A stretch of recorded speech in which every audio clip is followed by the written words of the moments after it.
Ready? When I'm ready? Yeah. Ngati mngambie 1, 2, 3, 1, enter. 2, 3. Enter.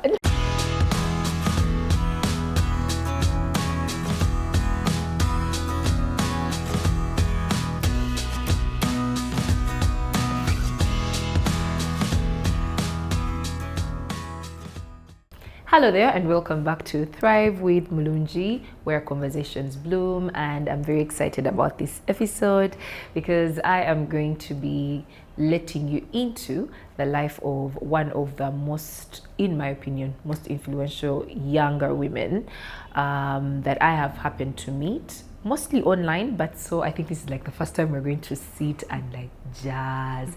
So if you see me a little out of character, 1, blame Alan, 2, we'll blame the new guys that manage our electricity. My name is Mulungi, and in case you are new here, why haven't you subscribed yet? Must I beg? And sadly I can't kneel because of whatever is happening with my leg, but welcome aboard.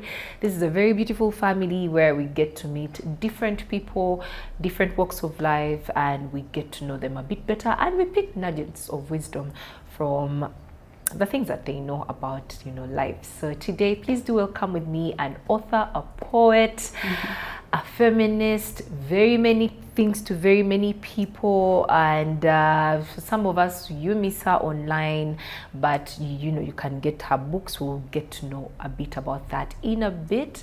Ladies and gentlemen, Alan and the rest. Please do welcome with me Twasiima Bigirwa. I expected Alan to go, aye! But I guess his Kalulu has gone on leave. I am so grateful that you've been able to make time for us to have this conversation. Thank you for having me. And I must say, sometimes I wish I would be this soft-spoken. Guys, it always fails. I always want to be mysterious and quiet, and the minute they say now speak. I think it's come with age for me as well. Yeah, because you knew in my 20s when we were feministing online. I think it's age and growth and all the self-reflection that's happened in between. Yeah, I think it's a little too late because I am almost gearing towards the 40s. So I think it's also a media personality. This is your whole job. Yeah. It really is to talk for a living. Welcome to the podcast. Thanks for having me. I hope you're as excited as I am. I'm so excited. This is my first podcast in a long, long while. I don't know who to give a raise to, so I think I'll probably give it to myself. To yourself. Yeah. Oh my goodness. So we usually start off with an affirmation for the guests because I am an affirmation and encouragement holder. And I've been dying to tell you how you are one of the people that formed my feminist politics and journey. I knew the word existed. I had a few, misconceptions here and there, but you and everyone else, we usually call them the Twitter feminists that started the Ugandan women on there, of course, in addition to the Nigerians and the South Africans. You are one of the people who would articulate concepts so well, and I'll be like, man, that makes sense, you shook a lot of the things, especially about the foundational concepts and the reality, how, intersectionality. I know sometimes those are really big words, but I mean, that's why we're here, to have these conversations, right? But I must say, even without meeting you physically, you and the rest that put your backs out there for all those lashes, all that bullying, which in a normal world should not even happen in the first place. But I am so grateful. I'm so grateful that you, Ophelia, Godiva, Edna, Jackie Kemigisa, Rosebell Kagumire, and all these amazing other Nigerian artists, feminists, radio. You stood your ground and you taught us and I think it was very diligent and very consistent of you, feminist Fridays. Man, y'all were like, we are here. We were teaching. We are not going to be erased. Yeah. And I am so grateful, really grateful. I think you and Ophelia were the, I don't want to use the word nicer, but like you were like, you know what? The masses, Bambi, they are going through it. So let's digest this. But also the other thing I find very, very incredibly amazing about you is how graceful you are in person, but also how very articulate you are. I won't lie that I consume so much poetry, but when I managed to grab a copy here and there of one of your books, I was like, oh, this is very interesting. So I find that really amazing about you, and I hope that never changes. Thank you. I received that. Please. Thank you. Please. And can I say an affirmation about you? Please. I admire so much young women who are courageous enough to pursue their dreams in public, and I really feel like you do that so well. Thank and you. You're doing amazing with the podcast, with the acting, all these things that are sometimes difficult to see the payoff in a country like ours, but that you keep trying, I think is really great. Thank you. Yeah. Alan, some tissue? Thank you so much, Twasiima, because sometimes it's very easy to give the affirmation than to receive it, but I receive it wholeheartedly. I'm glad. Thank you so much. So I would like for us to play a game. It's called 10 in 30. I'm going to ask you 10 questions, and you just give me the answer that comes off your head. Okay. Without overthinking it. Okay, I'm going to try. Okay. Yes. What's your favorite thing about Kampala? Wow, this is so interesting because I'm actually writing a book currently, and the premise is life in Kampala. The sounds, you're always like hearing a random person selling fish or calling men to get enhancement pills. It's just the sounds. The sounds are my favorite thing. Yeah. What do you love about being an African woman? I love everything about being an African woman. I think we're the coolest, most magical, most like God. Yeah, I love everything about it. What's your must-have in your bag? Lip gloss. Oh yeah, you're a lip gloss girly. Lip gloss. Yeah. What are you currently reading? So I read like 3 books at the same time. Ooh. I'm reading Dream Count, Chimamanda. I'm really enjoying that. I am currently rereading Sylvia Tamale's Afro-feminism and Decolonization. I read that book consistently on and off just to remember. And I'm reading Questions for Ada, which is a poetry book by Ijoma. Aha. What's your dream vacation like? Doing nothing. My dream vacation is doing nothing. I want to lay on a beach and do nothing. I do absolutely nothing. Somewhere where the days are slow. Yeah. What's life currently teaching you? I love this lesson. To trust. To trust in the unseen, to trust in the unknown, trust myself and this vision that I currently have. Yeah. Yeah. What would you say gives you joy?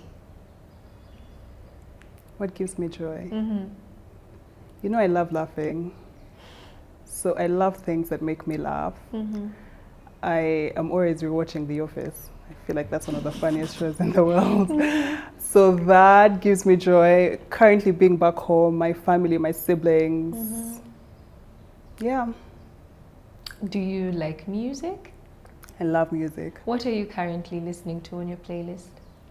Lots of Thames, lots of Adekunle Gold, lots of Beyonce and Jay-Z. I'm actually currently listening to the Everything Is Love album. Yeah. If you could teach Ugandans one thing, what would it be? So many things. Can I make a list? Just one. I would teach us how to see ourselves beyond that which has been constructed for us.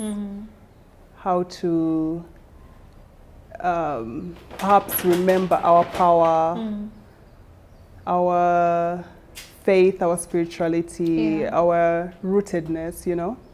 Yeah. What's fashion to you? Expression, color and fabric and jewelry and yeah, just expression of all those things. Nice. What's the most overhyped book you've read recently? Don't ask me this question. Overhyped book. I honestly can't say that I have an overhyped book. I honestly can't say. The Bible. Well, I would have said that at a time, but lately I'm also just, because I've been reading the Bible in Runyankole, I find I'm still learning things differently now, you know? Yeah. So I can't say. I must say I've lost count what question this is, but what's your go-to snack? You know, Sam's has these like crisps that have chili. I love any Sam's snacks. Sam's, Yes. send me some snacks. They I love should. any Sam's. Barnabas and the awaits. Yeah, I love some snacks, the crisps. Yeah. What would you want to be remembered as? What did I want to be remembered as? As a culture, perhaps a culture influencer, someone who shaped the culture deliberately, someone who disrupted the culture deliberately, and someone who loved people. I hope this is like that last question. I think the last thing I would want to ask for a pop-up is, what can't you live without? What can't I live without? Oh dear. People, perhaps. Yeah. Family, love. Yeah. I can't think of like a material thing because I feel like those are always so fleeting. But people, I would say people. Yeah. All right. Thank you. So welcome back from that. I hope you had fun. I had so much fun. You know, pop-up questions, especially for some of us who there is a reason behind an answer. Yeah. One of the reasons why this segment exists is because I want to see whether other people struggle to like give just one answer. Yeah. Because I'm like, why are you limiting me? Yeah. Like I need to explain. Yeah. Like, wait a minute, let me. Yeah. So let's go back. Where were you born and raised? Who were you when you were little? Because I feel like that really shapes how we get to see life where we are now. So just take us way back there. Okay. From the beginning. If you may. So I was born and raised in Mukono. That's where our family home is. And I was raised by both my parents, and a very working class family. My parents were the first in both their families to go to university, to go to Makerere University. And I say that because that really shaped how they brought my siblings and I up. I'm the firstborn of 5. And for a long time, it was just me and my brother, Dave. Yeah.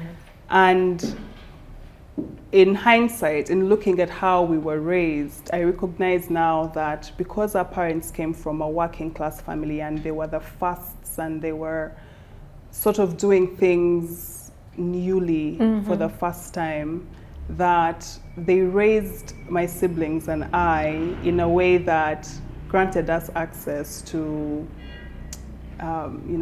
Kampala's, Uganda's who. So we went to schools. I went to Green Hill for my primary school and interacted with ministers' kids, and so there was a deliberate exposure in terms of worldview, in terms of people, in terms of what's possible. And so that has really shaped me, who I've become as a person. So I went to Green Hill for primary school, and then I went to Buranyanji for S1. That's a school that my mom went to all her life. But I got there and it was far, it didn't feel cool enough. I was I like, mean, oh, my from friends. Green Hill to where? No offense. No, I love Bears, and in hindsight. Yeah. But when you're younger, I just, it was always like needing to be cool and whatever. So I went to Hillside for the rest of my O-level, and Hillside also really grounded me because that's the place where I met most of my closest friends. Most of my closest friendships were formed during that 15 to 16. And then Macquarie College for A-level. And then I went to Macquarie University, did law.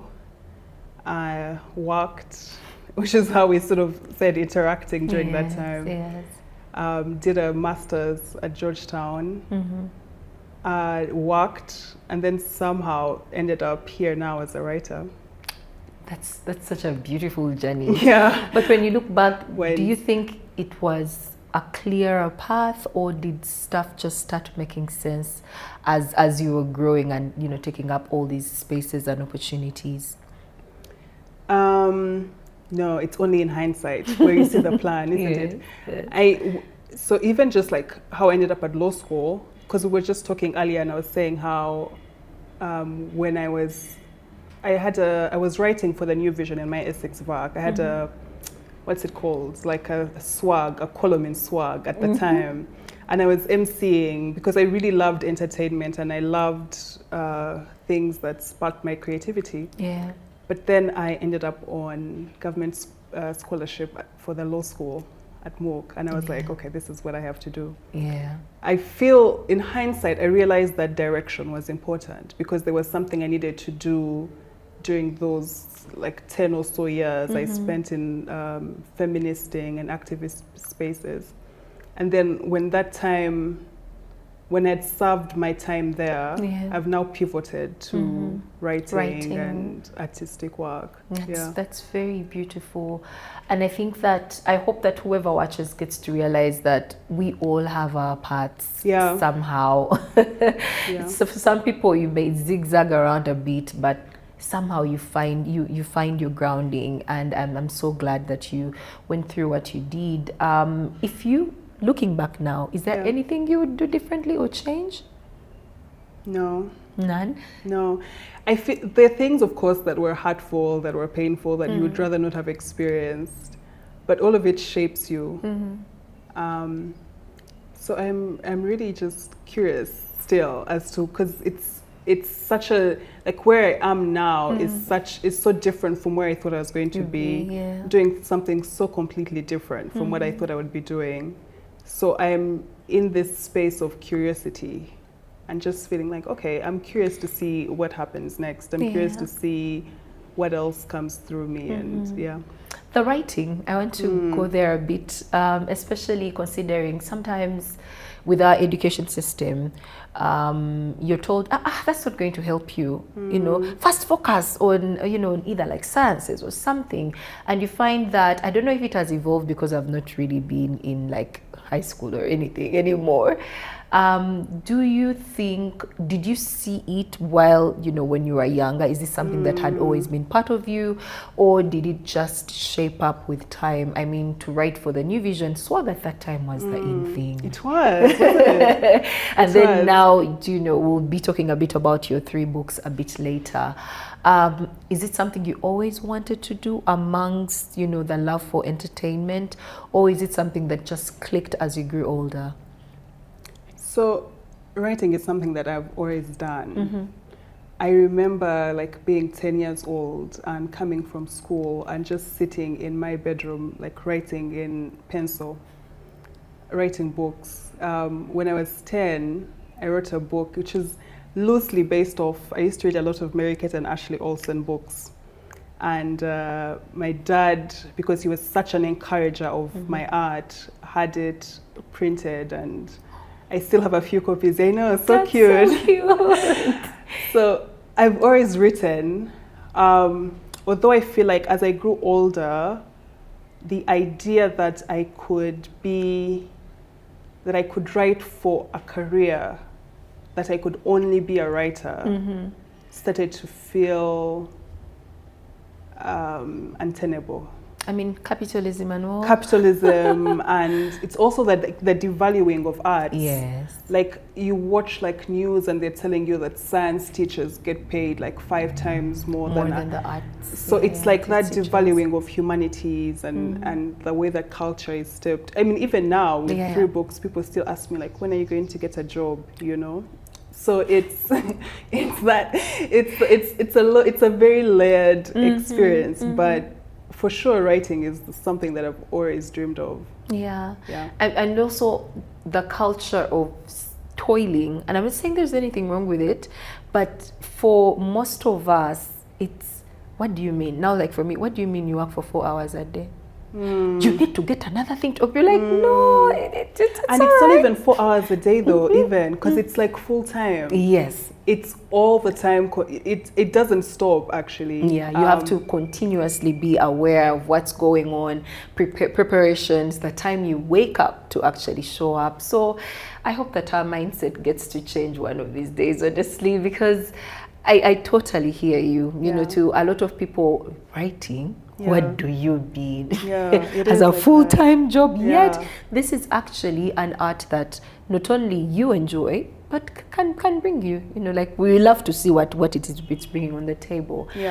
Speaking of, I think I'll call it a deep in appreciation for humanities, which is both on like a leadership level and right down to, you know, them and pushing out, you know, scientists. And I think that empathy is looked at as an art and not as a science. Do you think that in a way that has affected how even we value either other people's work or how we show up?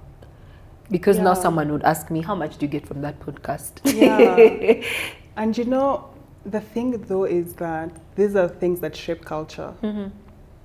And culture is ultimately also what shapes our worldview. Yes. And so I worry about that actually. I worry about what that means then for us as like a people, if the shapings of our culture are not made by us, because this is the artists, it's the poets, the musicians, the actors, the podcasters, the photographers. Those are the ones that are shaping the culture, but we're saying that that work is not important. But it doesn't mean that we're not consuming other people's cultures. You know, we're so engrossed in Hollywood and K-dramas and all these things. So how can we say that that is not important, you know? Speaking of how we easily romanticize other people's already existing cultures and structure, what would you say is culture? On my way here, when I was on, as in a safe car, we're just chatting through. I'm really those people who, like, we sit, if the conversation flows, we're going to talk through. And the guy was talking about African culture, and we just had questions. We're just going back and forth in a very lovely and fulfilling way. And I was asking him, what would you define as African culture? What is it? Because when you look at K-dramas, when you look at Hollywood, they've sort of defined that this is our culture. But given our background as people that are still fighting colonialism to date, what is African culture? When you look at, let's say, Uganda, there are all these clans, and even the clans are broken down into very tiny systems, which goes to show you that even within Uganda, there are like different forms of cultural expressions, and then they're supposed to feed into like the bigger picture. But as Twasiima, as someone that is, you know, a cultural influencer, what would you define as African culture? I like this question. African culture. I feel like it's such a expansive thing. Like it's not universal, because there's so many African cultures and there's so many African ways of being. I feel though that there are some fundamentals that carry across. So the concept, for example, of Ubuntu, like collectiveness, I feel that African culture is collectiveness, is the understanding that we exist because other people exist, and so we exist in balance with nature, we exist in balance with each other. we exist in balance with God. So like that interdependence, I feel like is a big thing that roots African culture, in spite of like the variations and the uniquenesses. What else?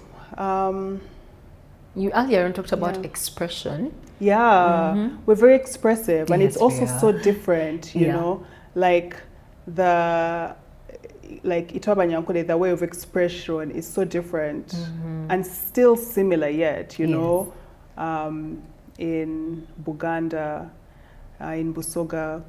I also feel that there's a lot of ritual in Africanness. So you think about every transition of your life, every stage, at the birth, puberty, marriage, you know, that's entry into adulthood, death, everything is a ritual. A ritual, yeah. So I would say like those are some of the tenets that make for African culture. Yeah. I think I'm going to just lean in there a bit, because it's very hard for us to know who we are or to say now this is what we want, because what I realized that lately we pick up pieces, like we treat it as a buffet, and of course not all of it has been very helpful, colonialism aside, because they also found us with a few contradictions here and there. To a young woman or a young person watching, how would you encourage them to go about you know, expression and this rootedness in culture that is not destructive? There's this poem in Deborah, which it says, "Owitira abakazi bakabashitamu mihe mariengoma," which, if I was to translate that, it's hard to translate it into English because English is like very limited. But so loosely translated, it's long ago women in our culture were revered. And I feel sometimes that we conflate patriarchy, as has been imported by our colonizers, the British, because that was a very specific way in which women existed in Britain. There was a very specific way in which that was then exported. Yeah. And sometimes we think that that's our culture, but it's not really. You know, when I think about African culture, there's always an understanding of the duality. So there's no need to fight, because we understand that things have to exist on an equilibrium. Yes. So root yourself first and foremost in that knowing, in that truth, you know. It's true that, of course, there have been contradictions, because people are contradictory and we're always changing and evolving. Yeah. And so culture must evolve then. So if we have things that no longer serve us, it's okay for us to choose different things, to choose new things. So I would say root it in that, in the knowing that, you know, you're an important part of the ecosystem. Yeah. No more significant or less significant than any other. Yeah. Just start there. I mean, you're here so that you could get your perception on things, and I think that's a very good thing, because earlier on I had Mary Damlira, and she loves Luganda so much. Yeah, and I watched that episode. You actually. did? Yeah. Thank you. And so there's been that shame with being associated with being African, and sometimes it's even interchangeably used for a slur. So as an African woman, I can't divorce myself from that. I deeply now identify with the fact that, okay, I'm going to choose and say this is harmful, but that does not mean that my entire Africanness is a sin or it's harmful in itself. No, it can be, because it's and you say it's so deeply political also. Yes. Because we have to be able to claim ourselves for ourselves and write our own stories and tell our own truths.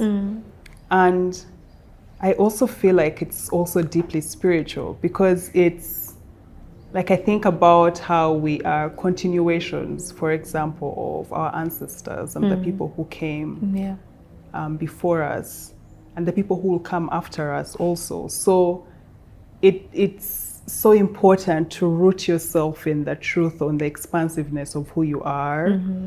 And I feel particularly as, you know, Ugandan people, Ugandan women, African women, that resist, because it is resistance, because you're resisting the constant disparaging of your entire self, you know? So that resistance is important and necessary. It is. I mean, considering when you look at how political our bodies are, especially as African women, in one part you are villainized for how you look, but then in the other part, how you're structured is resold to you. I mean, nowadays you have billboards of BBL and all, yet initially when you look at how usually an African woman is structured, like how her body looks, that used to be embarrassing because bodies have been, for a very long time, our bodies have been such a political ground for how you should present it and all, and yet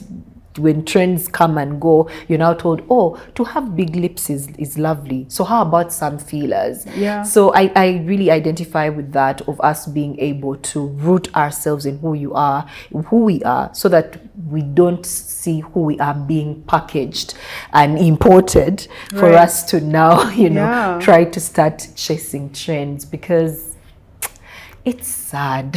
And you know, Ophelia always says, follow the money. Because I think it's also important to appreciate like the global context in which we exist. Yeah. Which is, what are they called? What kind of systems? Systems that benefit from our insecurities, from our fears, that need to exploit us for them to continue to exist. You know. So you have to be able to appreciate that you are resisting, not just, you're resisting an entire system, you're resisting an entire way of being, of policing you, and there's money attached to you feeling a type of way inadequate about yourself. and incomplete. Absolutely. And now that you're talking about women and African women, I have my favorites. Right? Let's talk into, I hate it every time when we're going to talk about feminism and people give the disclaimer, let's talk about this controversial thing. I'm like, why is it controversial? Is it even really controversial anymore? I just feel like that's so 2012. I mean, with the regression we're experiencing in real time. My heart. But let's just loosely define it. What is feminism? Actually, there is also a term of Afro-feminisms. What is that? As someone that has done this work, grounded yourself, for most of us, you know, you pointed the torch together with the other women, that torch of, hey, the things you question, there's actually, there are terms to them. And then we get to realize that, you know what, there's been different forms, but then there's Afro-feminism. What is feminism and what is Afro-feminism, and why should Mulungi, why should someone watching even care? Because like you said, there had been a momentum, or there has been a momentum, but you're seeing a pushback that is both on influencer level, normal ordinary life level, to then the usual bullying and trolling that is making women even question, even hand back the little rights and say, you know what, maybe we don't need them so much. So let's first go back to a little bit of the basics, because I want this to be as not palatable, but as digestible as possible. So that someone who is out there and they probably are in a place I was, you know, in 2018, 2016, 2017, that they will be able to say, hey, I may not be able to know the words and, you know, quote everyone, but I am on the right track. Okay. I feel like that's a very long question, but no, I like it. I like it. Okay, so how I understand it is that we exist within a society that has structures and systems. And these systems are not hand-delivered by God. They are created by people who have power, by people who have resources. And these systems have been so shaped by the things that we have experienced in Uganda, that would be colonialism and the ways that disrupted us almost entirely from ourselves. It would be the way we continue to experience imperialism. It's in those disruptions, the way we experience the state, the family unit, the way that is structured, the legal systems, who has more rights legally, who doesn't have more rights legally. So we exist within that. Now, Afrofeminism is the understanding that the ways in which those systems are currently structured is unfair deliberately, because there's an intentionality behind that unfairness, which leads to justifications of abuse, which leads to violations on women's bodies, legalization of, and not even just women, of people who exist within like a very specific binary of personhood, you know? So it's in many ways a response to that injustice. The thing though is that Afrofeminism is also rooted in the understanding that our Africanness is not that, was not or is that. So I also feel like in many ways it's a reclamation of ourselves. Yeah, does that explain it? It does. It actually does. Because when you look at like oppression, it's very layered. How we as Ugandan women experience oppression may not be the same way a Black American woman will experience oppression. It's a big umbrella, but there is layers to it. So for me, how I've always understood Afrofeminism is looking at, okay, there is feminism, and then how do I translate it within my context, within my culture experiences, and how do I navigate it to make sure that I've broken down for a market woman to understand, that woman that you're going to find at Speak at 9 p.m. for her to also understand that these are my rights. I exist within this system, so that your explanation really does make sense. There's also another one. Can I just say, at the core of it also, I feel like feminism is just the question of dignity. Like, do we deserve to experience full dignity, to be in control of our bodies, to not be groped or harassed or experience like the violences that we experience? Do we deserve to feel good in our bodies, to love our hair? So it's really a question of dignity. And our existence. And our entire existence, There's another term that I usually, like if you interact with like feminists or even concepts and the theory, you'll hear something like decolonialization of feminism. Now that we've defined what Afrofeminism is, where is that space for us as, you know, the younger generation? Because there was, when you look at how women's rights have evolved, it started, I remember as a 90s kid, there was a fight for the Baganda translated it as omwenkanonkano, equality, and we saw how that word, omwenkanonkano, and there was so much backlash, you know, with the men saying, no, you know, what do you mean my wife and I are equal? What do you mean my daughter and my son are equal? And then we got to see it being politicized, where people are like, oh, Museveni is giving women rights, and yet inherently, by the fact that we exist, these rights should be and must be a given. So what does decolonial feminism look like for a Gen Z? Because what the Miriam Matembes of this world pushed for in the women empowerment movement and what we are looking at now, the scales are, sometimes you even feel like we've peeled back, you know, like we've peeled back and lost some more rights.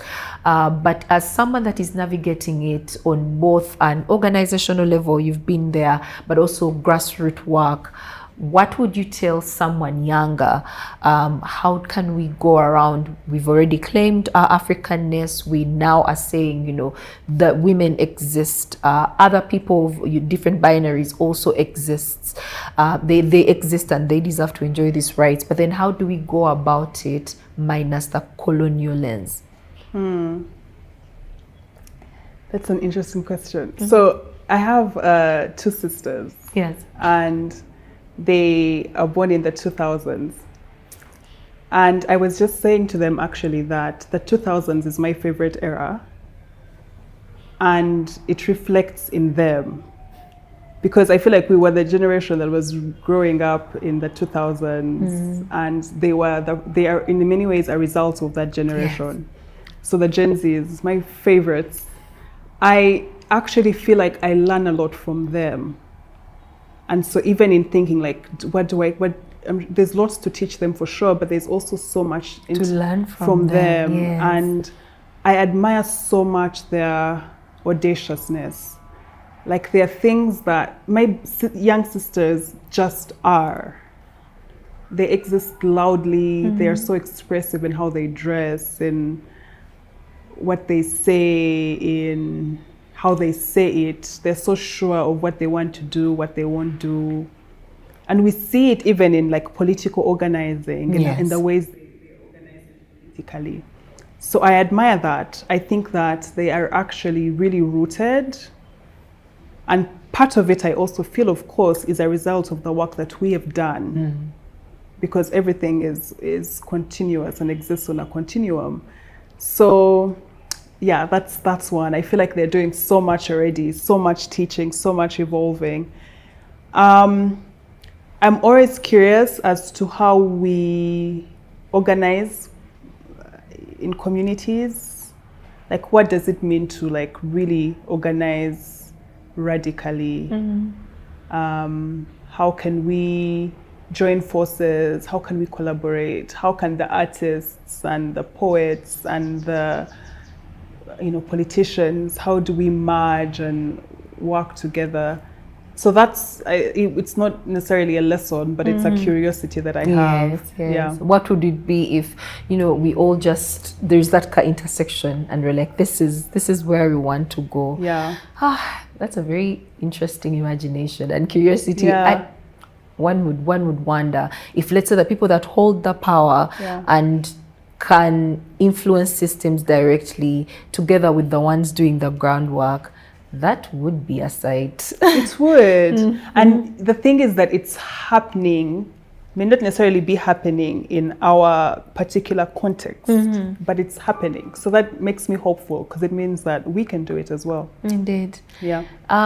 Still talking, because I feel like when it came to the early Twitter feminists, I think you did the work and then you stepped aside or just went and to do the work in another form, because it's very continuous work. Yeah. How important is it for the intersection between activism and mental health, or knowing when to stop? Yeah. Because I remember waking up to threads and being, targeted. Not that it has gone away, it has worsened, but when you look at how the activism that we started online, and I believe that, was it the protest, the women's march. Protest, the women's march, I think that really solidified and it helped us bust the myth that online activism isn't a thing. Heck, I even credit online feminists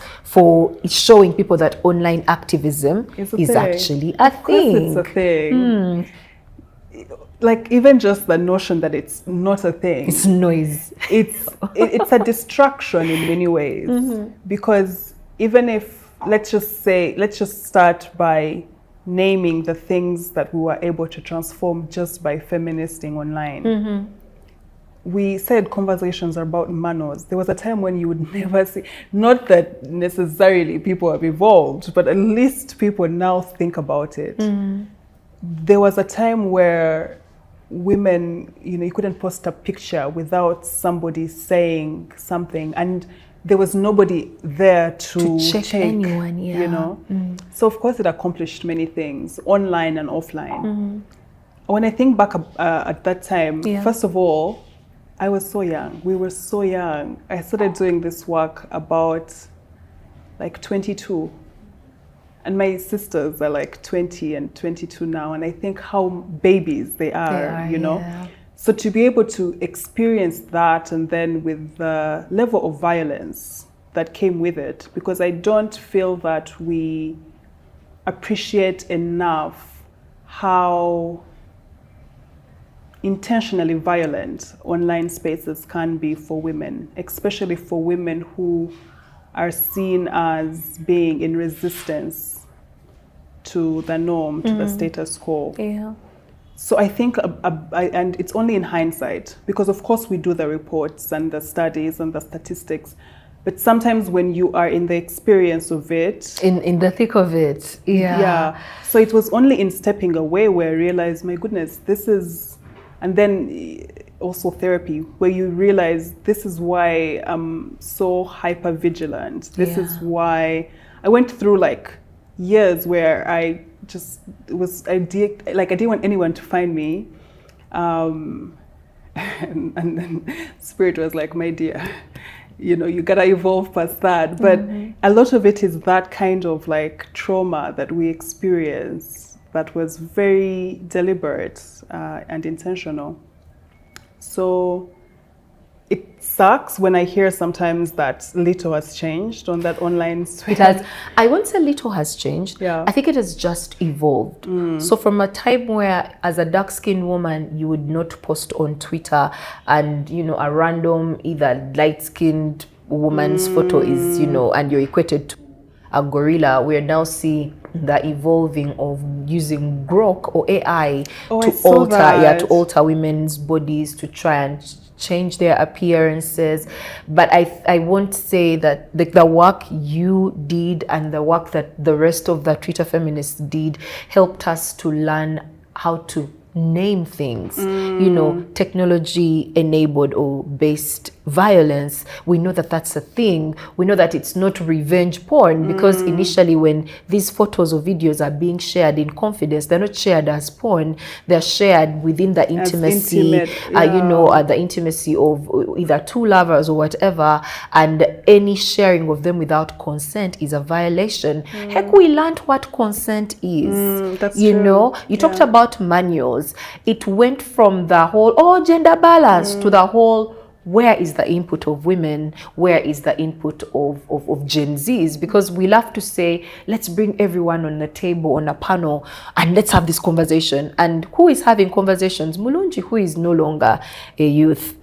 You know? So I think that the language of back then, although you were getting the lashes, and honestly, as a bystander, because I feel like the violence was also used to show us what happens to the women that resisted, and although none of the kikiing and ha-ha-haing most of us were doing is inexcusable, like that's inexcusable, for most of us it was a thing of, so this is what happens when you dare to step out. I don't think anything can undo that work, but it has evolved. It has taken on a new form, which also means that the Gen Zs, or even we who are still in those spaces, need to now evolve and realize, how do you campaign and advocate for women's rights in an era of AI, in an era where they're finding Telegram groups of married men, of men existing and planning how to have their wives, their daughters raped and all of these things, you get? But we would not be able to put a name to most of these things if that work wasn't done. And honestly, the thing is also, one of the lessons I learned from the Twitter feminists then was the fact that we don't have to be best friends. That for me was my take home. But am I making sure that the next woman, even the woman that, because I was on the other side, I may not have trolled, but you were on the other side thinking, oh, the system will protect me. So I think that the work that was cultivated between 2013 up until 2016, 2017, it set the pace so much. I'm so glad. So much that sometimes we are even trolled for not being feared enough. You feminists, the other ones that would sue us. So I really hope that wherever all those other feminists are, the work that was done, I'm glad to hear that. Because we now can name things. Even now, when guys are doing reverse psychology, you see that it's the word, it's the work, it's the research, it's the naming that was done by online activists at that time that we are using. So I'm in so much awe of that girl. Honestly, I look at her and I'm like, wow. And all of us, because we were all so young. And the violence was also layered, like the violence that was meted on those of us that were cishet presenting was very different from those who are not, but it's good to hear that the work is important and that it continues to shape. It is. And there are times when I'm like, okay, now there is a gap. Some of us may not be as articulate because there actually has really been a plateau. Thank you. But there has been a plateau where you're like, okay, how do I phrase this? How? But I think, I hope that one of these days we'll be able to sort of bridge it, but also from a place of taking care of ourselves, because rest is resistance and self-care is very important. But just to take you back a bit to the mental health perspective, when you look back now, what would you have done differently to protect Twasiima at 22? Of course, we can't change it, but to a 22-year-old out there, 23-year-old, because for them they move way different, my guy. They will speak truth to power. I love it, I admire it, but I also believe in sometimes being resilient, but also moving, knowing when to move, taking care of yourself. Exactly, because the movement still needs you. For sure, that's one of the things that in hindsight, I would say take care of yourself too. Do more work to just make sure that you are well, because the work is important, but so are you, and the work needs you to be whole. So do more work in being whole. I would say spend less time online, to be honest. Spend less time online. Sometimes put away the phone. That's a practice that I've come to now, much older, and I appreciate just being able to not know what's going on and be okay. I would also just say one of the things that I feel we did really well was that we had community with each other. And so I would say, have built that community, because it made navigating all those different things so much easier. We were also just learning. In as much as we were teaching, we were also just learning.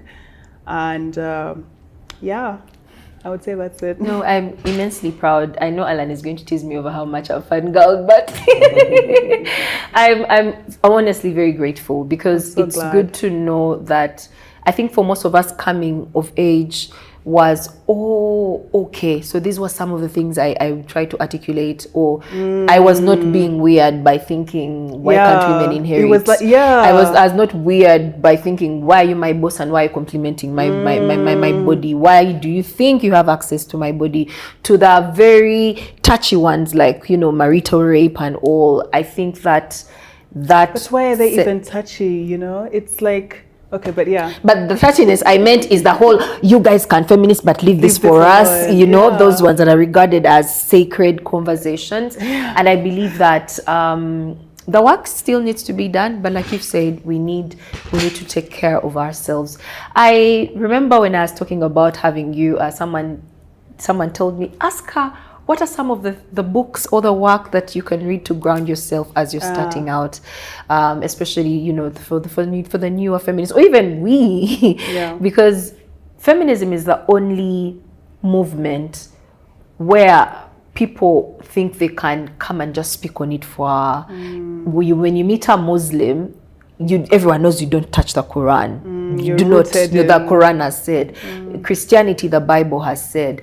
And when it comes to feminism, even someone who will tell you, me, I hate them, is still allowed to give us space to speak out of ignorance. So to rule that out, what are some of the works that we can read to refer, because we stand on the shoulders of women, some of them don't even cishet women, you know, queer women, sex workers, women that dared to say, this is the system, but no, this is how, you know, and they put their lives on the line. So what are some, there could be like top 5 reads, yes, that you could give us to just go and always ground and check ourselves.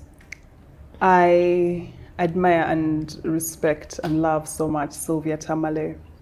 So I feel that everything that Sylvia Tamale has written is relevant, because, you know, she's also rooted in her Ugandanness, she's rooted in her Mugandanness, she's rooted in her Africanness.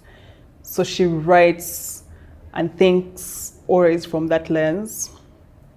I'm currently reading a book called The Invention of Women. It's quite a big text, so I go back and forth to it, because sometimes you don't need to read everything all the time at the same time. The Invention of Women is really good. It talks about, it's a decolonial text, so just the ways in which gender is a colonial importation, and how that has even shaped the ways in which mainstream feminism responds. So I find it an important text. I also like reading like articles. Joe Oloka Onyango has some really nice papers. Audre Lorde. You used to write for Afro-feminism? Yes. Are those articles still available? Yes, they are actually. I've also seen Nala Fem. Yeah. And there's a lot of also, even like organizations like Akina Mama wa Africa have like blogs and resources. So just, you know, stay open and the answers will come. Oh, and the one that you all kept on telling us to read, and be like, but we don't understand it. The Feminist Charter. Is it? I really? I know. I don't know. Maybe I think that one of the things about growing up that I've realized is sometimes you're just not ready to receive the information. That's true. Also, and when you are, that's true. You sit and you're like, I can't even read the Maputo protocol. That's true. That's true. I think sometimes when the information comes at you, and sometimes I feel like it comes, like it's like, I think about it the same with books. Sometimes you buy a book and you don't read it immediately, but you keep it and then it speaks to you at like a year or 2 or 3. That's the same thing with this concept sometimes. But also like the fact that lived experience is good, but information is also like that really beautiful intersection to also realize that it's not just about you. It's about other women. And I like reading, so I'm always encouraging for like reading. And speaking of reading, let's talk about your 3 books. Let's talk about your 3 books. Firstly, I had the honor of being able to present your books on your behalf to the amazing Winnie Byanyima. And she went through, and then she's an icon and a legend. Listen, and the moment, the emperor, the conqueror, everything. And when I was presenting for her the books, and she opened and she saw, I'm really terrible with titles, so that's why you're not hearing me quote them. But when she opened and she realized, when she realized that there was a page about her.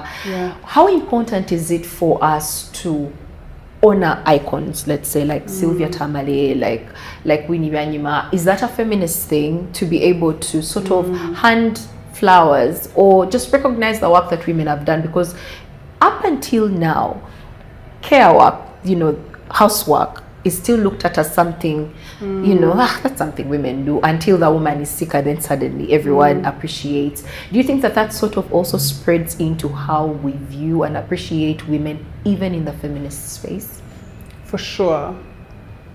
But I think that naming elders and acknowledging elders is an African thing. I think we understand that we have not made ourselves. And so that's why for me, just honoring your teachers is important. I feel that it's deeply an African thing.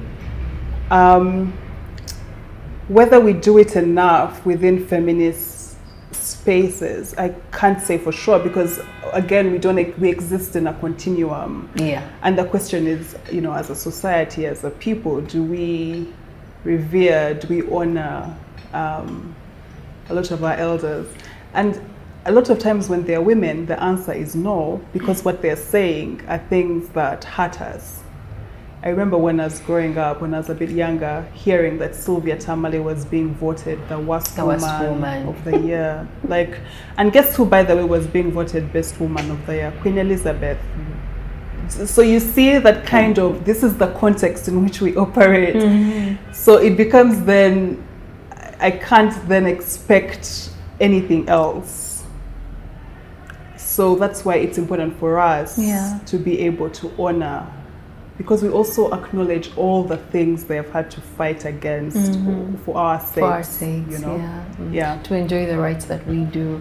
Just tell us a bit about the books and where we can find them. Yeah. Because I mean, there is that, since you said you read the Bible, you can't light a fire, you can't, you know, put on a light and just cover it with a lamp. So just tell us a brief about, there are three books that are out now. Can they be accessed here in Uganda, or do you have to first go to some paywall? They can actually almost entirely only be accessed in Uganda. And I think there's something necessary there about being able to be a writer who is read by your people, because I write primarily as a Ugandan for Ugandans. So the books are three. They are a collection of poems. Ebyeshongorobya Deborah, which is Songs of Deborah, Okwetonganira kwa Steffi, which is Steffi's speech, and Ebirotobya Josie, which is Josie's dreams. They're poems, but I feel that they're like short tales, which are commentary on our history, on the question of Africanness, on the question of spirituality and faith and identity. They're written primarily in English, but I sprinkle in there a bit of Runyankole, because that's my people, that's my language, and I think it's also like important to root ourselves in language as well. I write about the things that I care so deeply about, like this question of who defines the narrative of the Africa, and this question of women's place in society. I write about Uganda and the search for home and the disappointment in there, and you know, all the layers of our experience. And where can we find books? Mahiri Books, African Books, Tubazi African Books. They're at Bold in Africa, at Kisementi. And they're affordable. They're affordable, just 40K. Small. You even have Kabbalah. And the fact that, you know, Bold Africa is in Kisementi, you can finish and then just hit one of those joints.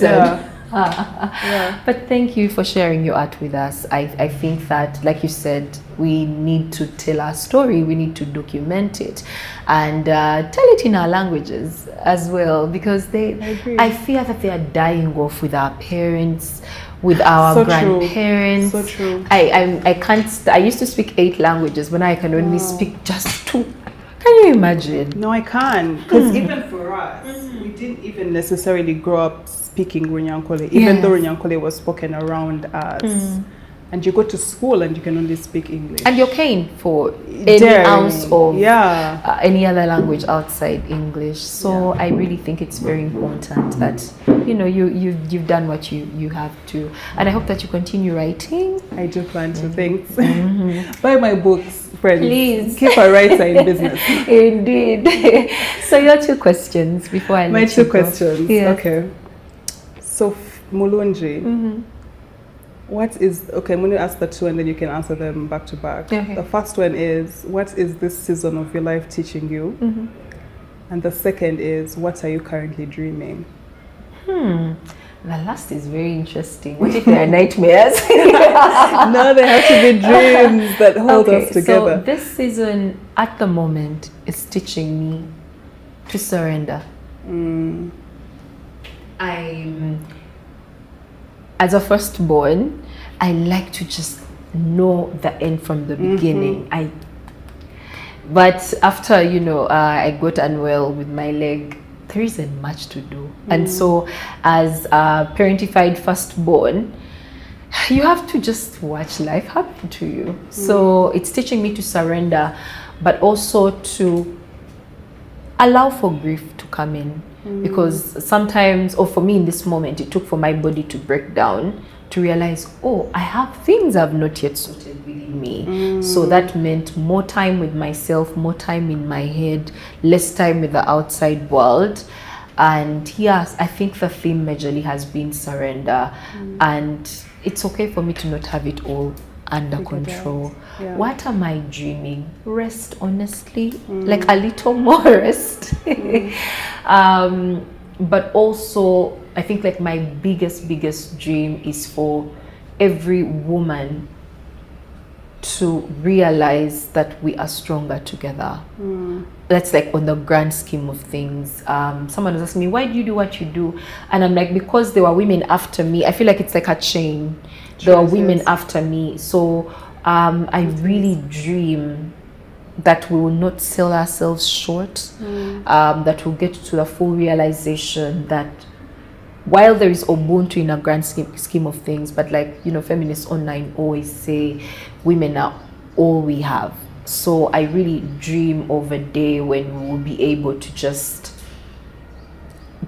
accept that. Not because we are daughters, but because we exist, and we exist in a fullness that should not be taken away. But also when it's not taken away, we should not be the ones to say, hi, because sometimes I think it's a thing with oppressed people, where you become your own, you get the tools of the oppressor and you're like, you know what, let's just destroy a little bit more. I think my last question for me would be, and I've seen this with you, I'm also, I don't know if I'm going to drop faith, but mostly people refer to me as Mulungi, people that know me, how my father knows that, oh, this one is Mulungi's friend, is when they refer to me as Mulungi. What was the inspiration behind taking back and saying, I'm going to be Twasiima Bigirwa? I've seen Kanyomozi Raboni.